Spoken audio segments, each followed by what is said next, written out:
Honorable Speaker, I present the budget for 24-25. Introduction. The people of India have reposed their faith in the government led by Honorable Prime Minister Shri Narendra Modi and re-elected it for a historic third term under his leadership.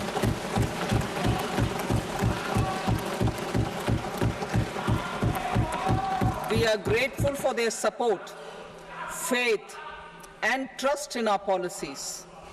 We are determined to ensure that all Indians, regardless of religion, caste, gender, and age, make substantial progress in realizing their life goals and aspirations.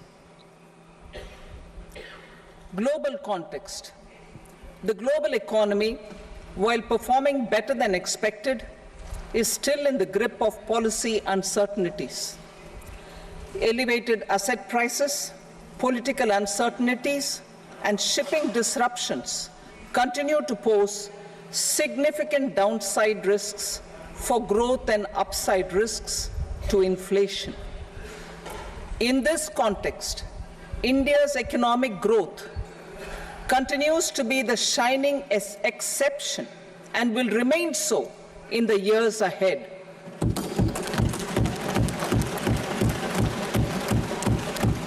India's inflation continues to be low, stable, and moving towards the 4% target. Core inflation, that is non-food and non-fuel, currently is 3.1%. Steps are being taken to ensure supplies of perishable goods reach markets adequately. Interim budget. As mentioned in the interim budget, we need to focus on 4 major castes, namely the Garib, Mahilaye, Yuva, and Annadata, the poor, women, youth, and the farmer. For Annadata, we announced higher minimum support prices a month ago for all major crops, delivering on the promise of at least a 50% margin over costs. Pradhan Mantri Garib Kalyan Anna Yojana was extended for 5 years, benefiting more than 80 crore people. Administrative actions for approval and implementation of various schemes announced in the interim budget are well underway. The required allocations have been made. Budget theme.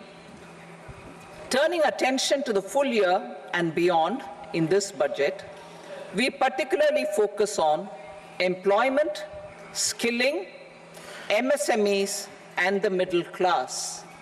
I'm happy to announce the Prime Minister's package of 5 schemes and initiatives to facilitate employment, skilling, and other opportunities for 4.1 crore youth over a 5-year period, with a central outlay of 2 lakh crore rupees. I will speak about them shortly, while more details may be seen in the annexure. This year, I've made a provision of 1.48 lakh rupees, 1.48 lakh crore rupees for education, employment, and skilling. Budget priorities. The people have given a unique opportunity to our government to take the country on the path of strong development and an all-round prosperity. In the interim budget, we promise to present a detailed roadmap for our pursuit of Vikasit Bharat. In line with the strategy set out in the interim budget, this budget envisages sustained efforts on the following 9 priorities for generating ample opportunities for all. Number 1, productivity and resilience in agriculture. Number 2, employment and skilling. Number 3, inclusive human resource development and social justice. 4, manufacturing and services. 5, urban development. 6, energy security.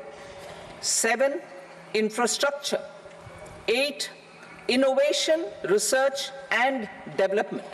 And 9, next generation reforms. Subsequent budgets will build on these and add more priorities and actions. A more detailed formulation will be carried out as part of the economic policy framework about which I will speak later in this speech. This budget details some of the specific actions to be initiated in the current year towards fulfillment of these priorities, with potential for transformative changes.